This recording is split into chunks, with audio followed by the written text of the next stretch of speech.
Meus amigos, já estamos aqui recebendo nos estúdios da TV Atalaia o deputado estadual Paulo Júnior, que é deputado de oposição. O povo de São Cristóvão está ligado lá, viu? Tá ligado. Seja bem-vindo, boa tarde.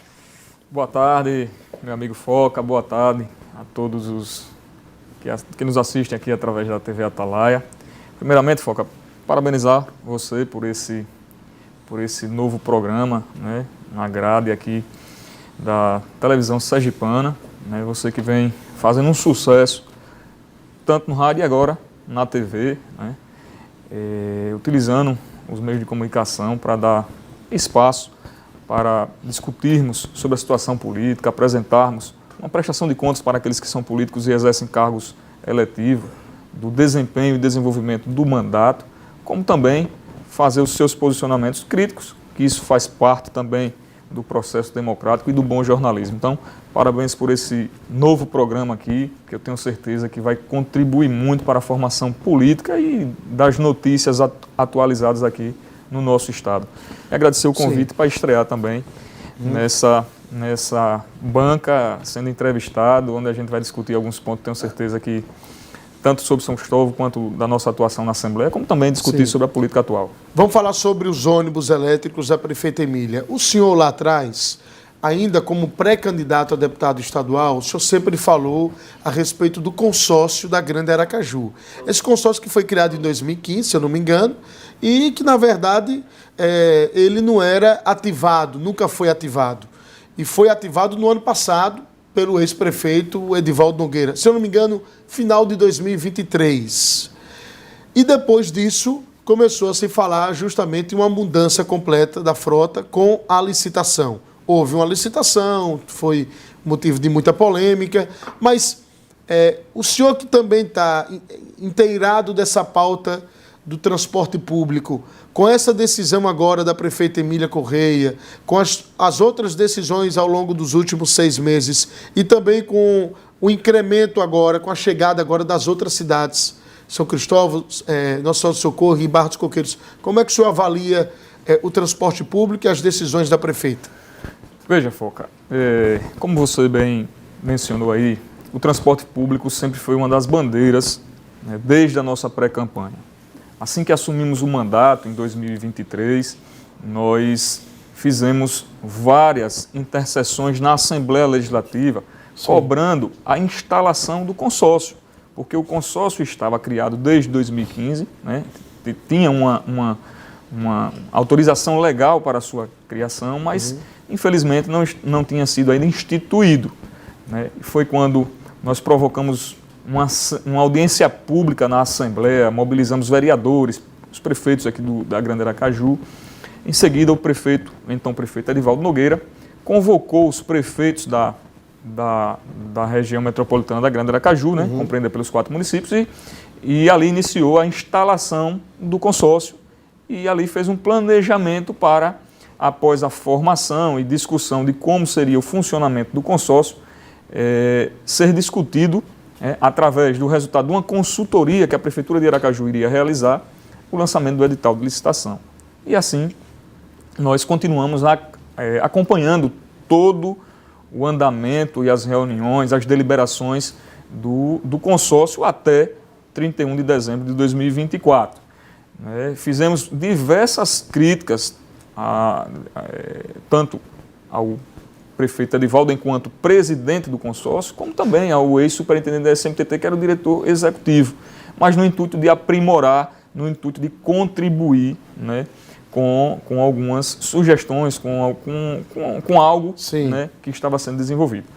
Quando trocou a gestão, em janeiro agora deste ano, 1º de janeiro de 2025, a prefeita Emília, né, prefeita da capital, assumiu a gestão do consórcio.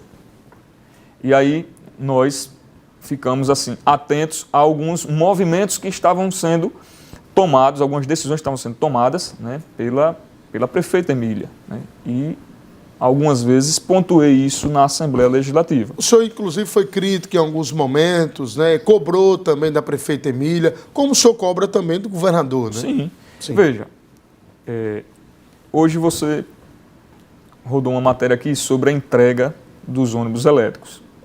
é uma iniciativa positiva, né? Em pouco tempo, como você falou, ela já entregou 65 ônibus. 68 ônibus. Qual a minha crítica nesse momento? A prefeita precisa discutir transporte público com o consórcio metropolitano, com os demais prefeitos. Ela não tem discutido Ela vem isso? tomando decisões de forma unilateral, sem o crivo do consórcio. Isso lá na frente pode arcar com a nulidade de alguns atos. Sim. Eu pontuei isso na Assembleia quando ela editou o decreto, estipulando em 12 anos de vida útil a frota da Grande Aracaju. Não foi discutido com o consórcio, foi um ato unilateral da Prefeitura de Aracaju. Sim. Mas isso repercute em São Cristóvão, repercute em Socorro, repercute na Barra dos Coqueiros. Essa foi uma das nossas críticas. Não a decisão agora sobre a chegada das 3 cidades? Não, vou chegar lá. Sim. Não é uma crítica destrutiva, uma crítica construtiva para aprimorar, para fortalecer o consórcio público. Perfeito. Aí, hoje, somente Aracaju está subsidiando o sistema. Precisa discutir isso dentro do consórcio para que as outras cidades também possam subsidiar o sistema integrado.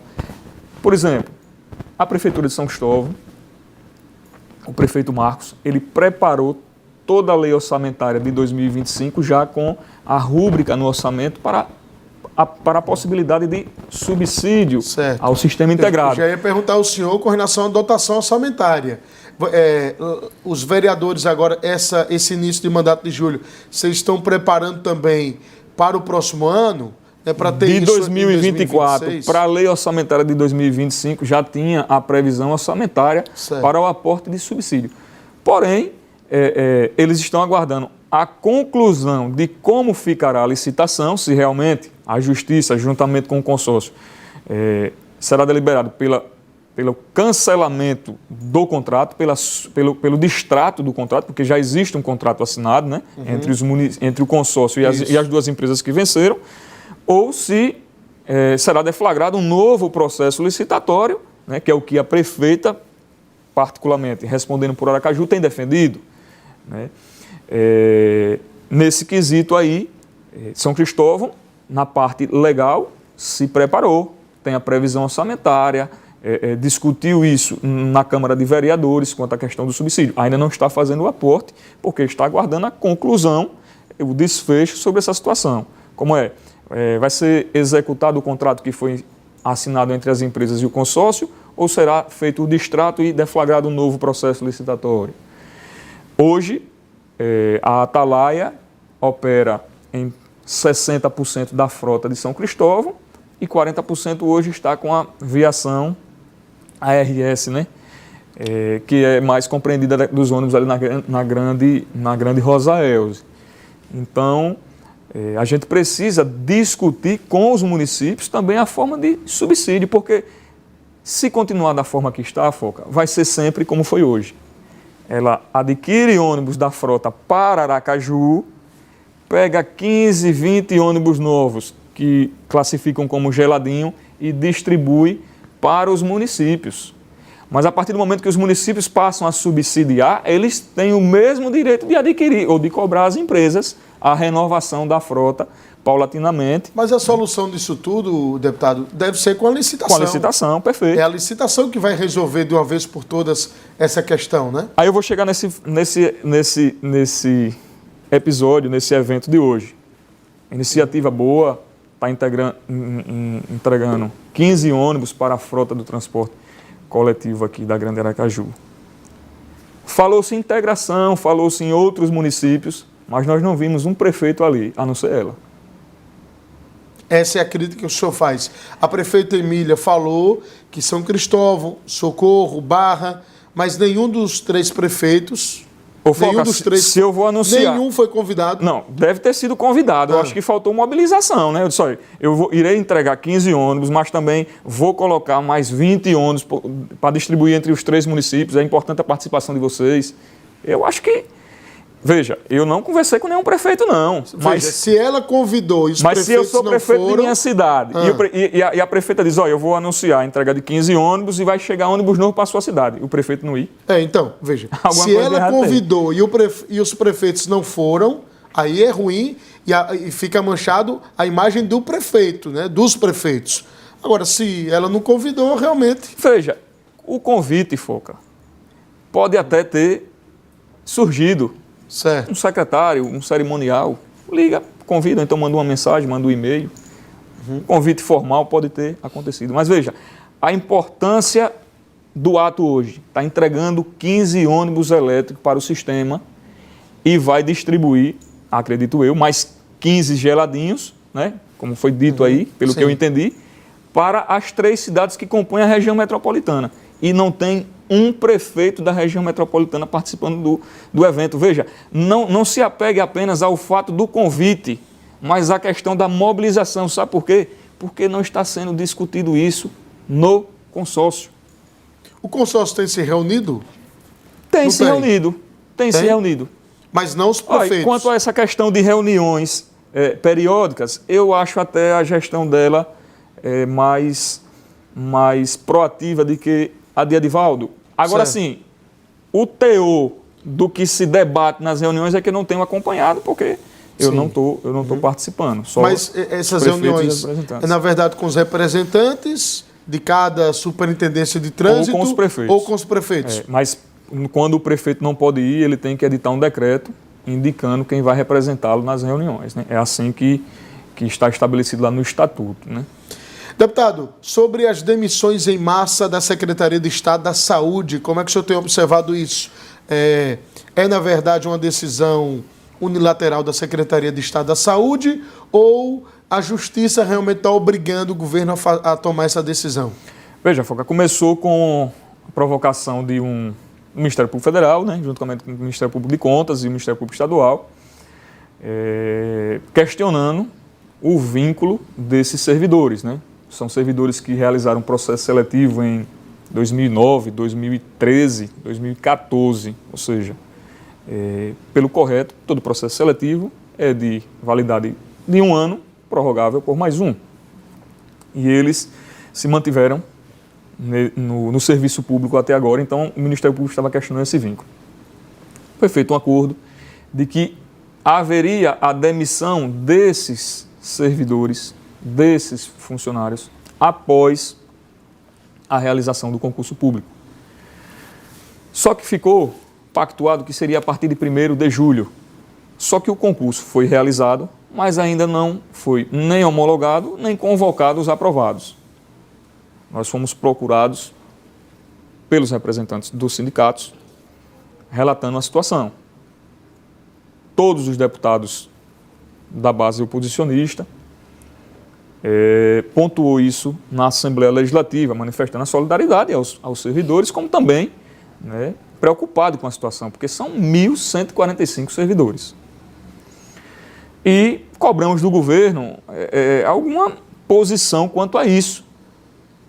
Não apenas para a questão da manutenção desses servidores, independente do vínculo, se está errado, se está certo, se o vínculo é precário mas ou não. A substituição. Mas pela questão também, para não perder a qualidade na assistência, nem a precarização do serviço de saúde, porque quando você pega um servidor que está há 15 anos, há 10 anos, há 8 anos, naquela função, naquele ambiente de trabalho, e você substitui por outro, queira que não queira, o nível e a qualidade da assistência cai um pouco. Geralmente cai um pouco, até para a pessoa se ambientalizar com o serviço, etc, etc.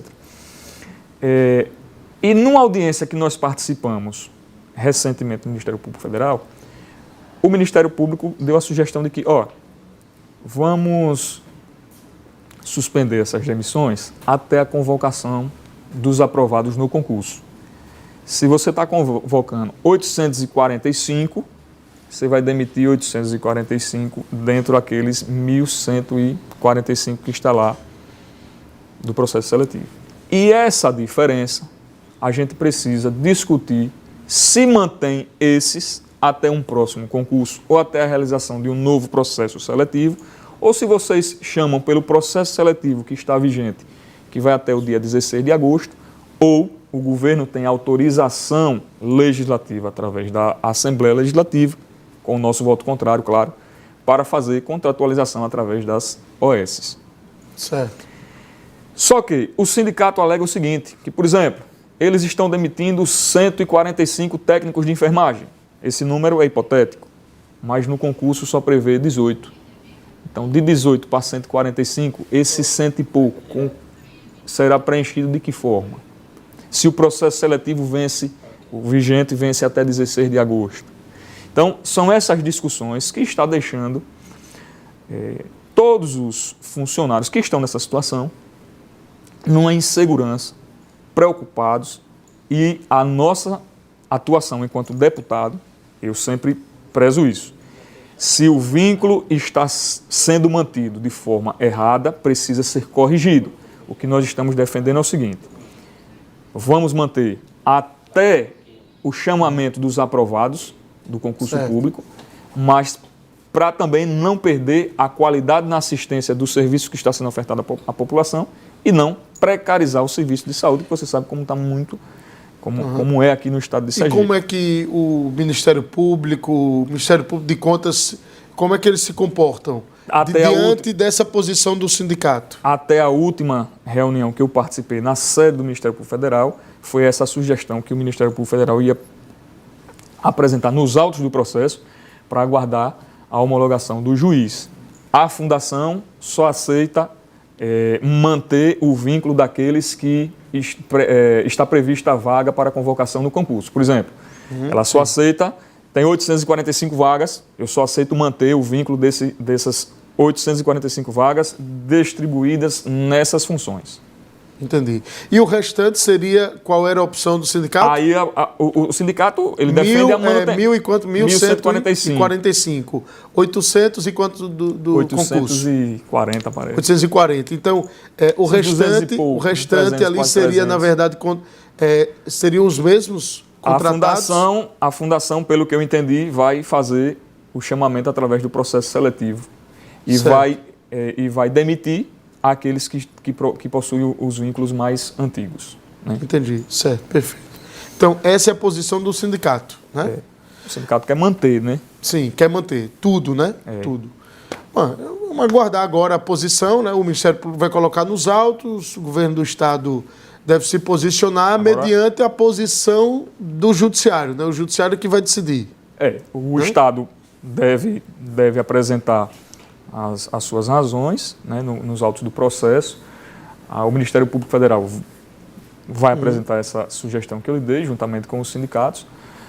Só que, pelo que percebemos, tem uma diferença entre o número de vagas para o número de pessoas que estão no vínculo empregatício com as fundações. Né? Por exemplo, prevê 30 vagas para técnico de enfermagem, mas está sendo desligado 100 e pouco. E essa diferença vão ser contratados, por exemplo, técnico de laboratório, parece que não tem no concurso público, mas está aí para ser demitido. É uma situação complexa, difícil, realmente, para se resolver, né? E aí o governo deve vir com as OS, a verdade é o seguinte, eu percebo que, em entrevista do próprio secretário de Saúde, o governo ele quer implementar as OS em todos os hospitais aqui do estado de Sergipe. Está começando com os hospitais de pequeno porte. Isso é ruim, deputado? Por que é ruim, OS? Da sua avaliação? Porque o senhor votou contra. Eu votei contra. Veja, eu acho que o Estado ele precisa prestar esse serviço de saúde.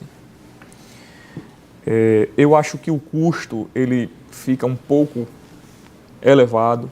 A questão da fiscalização quanto à questão da aplicação dos recursos públicos também foge os órgãos de controle, como também a Assembleia Legislativa. A gente não tem como fiscalizar uma OS. Né? Então, assim, eles estão iniciando, fazendo essas experiências pelos hospitais de pequeno porte. Hospital da Criança, já publicou no Diário Oficial, Hospital de Neópolis, Foi o que Tobias Barreto. Edivaldo Nogueira fez em Aracaju. Na maternidade, né? Na maternidade, no Nestor Piva, no Fernando Franco.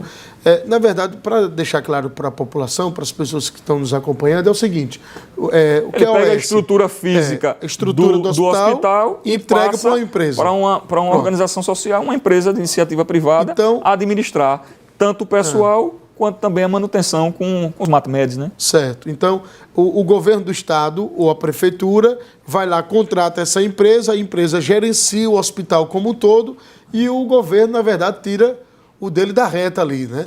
É a empresa que vai gerenciar tudo aí. Como hoje é no Nestor Piva, como hoje é na maternidade Lourdes Nogueira, no Fernando Franco, enfim.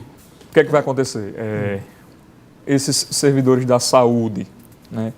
Que a partir do momento que você passa uma OS a administrar um equipamento de saúde, você retira todos os servidores da saúde do município, faz realocações em outros hospitais, né? E a empresa contrata. E a empresa faz a contratação dela direta com os profissionais, né?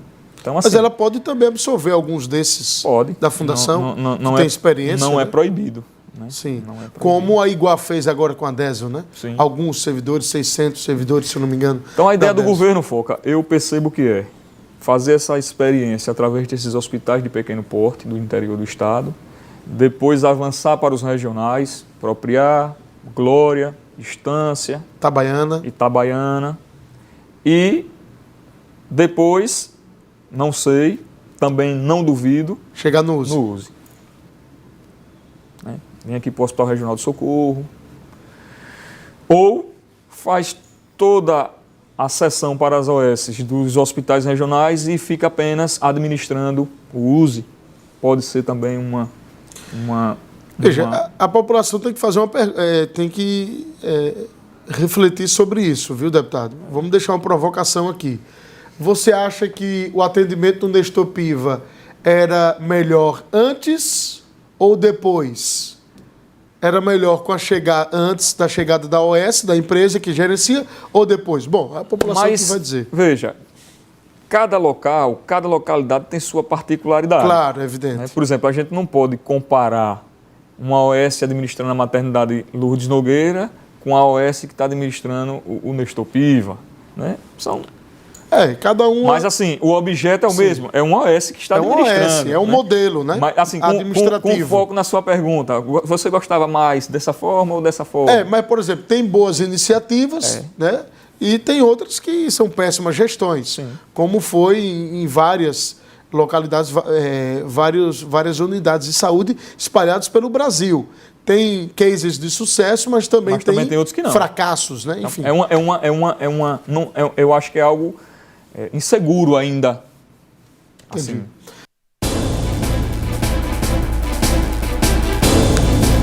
Vamos falar sobre política partidária agora com o deputado Paulo Júnior. O ex-prefeito, seu líder político lá em São Cristóvão, Marcos Santana, está lá como secretário do prefeito Júlio, fez um bom trabalho nos 8 anos como prefeito.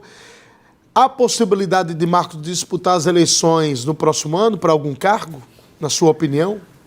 Veja, Foca, Marcos é um bom quadro da política aqui do nosso estado, né?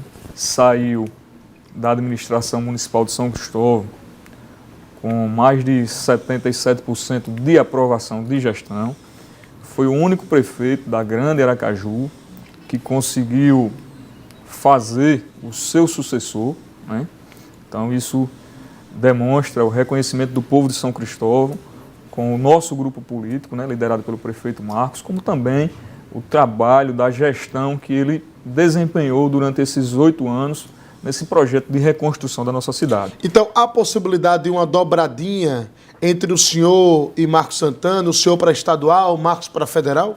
Veja, eu, particularmente, defendo o nome do prefeito Marcos, né, que pode, em 2026, né, ser um suplente de um senador, participar de uma chapa majoritária. Agora, deputado federal não, porque nós temos compromisso já com alguns parceiros que vêm ajudando o município de São Cristóvão.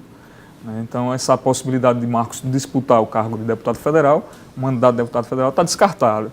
Mas o nome dele pode muito bem, sim, está à disposição, né, para disputar algum cargo em 2026. Em qual partido, por exemplo? Veja, deputado? hoje A sua o avaliação. ex-prefeito Marcos ainda está afiliado ao MDB, Sim. mas essa questão partidária nós iremos discutir lá na frente, Sim. né, a partir de fevereiro de 2026. Porque ele é aliado a Rogério, é aliado ao PT. Vocês são parceiros de Rogério, são aliados de André Moura, né? Sim. Olha, nós temos compromisso com Rogério Carvalho para senador e com André Moura. Simples assim. São Cristóvão, nós Quem temos um sabe Marcos Santana é o primeiro suplente, né, Pode ser um de suplente de Rogério Carvalho. pode ser suplente de André Moura. Não, de André não, é Ricardo Vasconcelos, ele já falou aqui. Ah, não tem dois? É, só se for o segundo suplente. Aí. Precisa discutir. Exatamente. Muito obrigado, Mas, viu, assim, deputado? Vamos discutir isso aí, sobre Muito essa questão da obrigado. suplência. Muito obrigado. Tá aí. Paulo Júnior, nosso entrevistado de hoje. Forte abraço. Até segunda.